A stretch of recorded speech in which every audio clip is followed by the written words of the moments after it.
and let's talk about this game. How do you see this playing out, LT? Well, I'll tell you what, and I've thought about this for a while. Um, when Seattle went to New England earlier this year, they really played well. I mean, they physically dominated the Patriots, physically. And so seeing the Falcons dominate Seattle in the playoffs physically, it makes me think that Atlanta has a great chance to win this game. For one, they have all the weapons, right? And we know that the Patriots are going to take away Julio Jones. At least they're going to try to. Well, who else do you have on that offense that can generate plays and generate points? A lot of guys. Mohamed Sanu, Tevin Coleman, Devontae Freeman.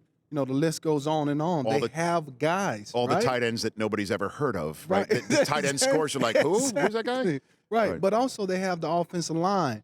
And so I see the Falcons being able to score on the Patriots, obviously, but the Patriots will score as well.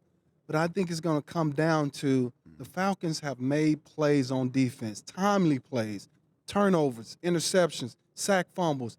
I think they do that late in the game and end up winning the game. You want to call your shot? Who's going to be that one? Is it Freeney? Freeney coming around the end? I think Vic Beasley. I think he's done it all year. He's going to show up at the biggest moment, much like Von Miller has done in his career. Yeah. I think Vic is much like Von, that he starts, in the fourth quarter, he starts to dominate the game. And Freeney can play the DeMarcus Ware role Absolutely. from the same concept as to how New England got bounced out of last year's playoffs. Exactly. Interesting. So you like the Falcons in this I do. game. And here's another thing.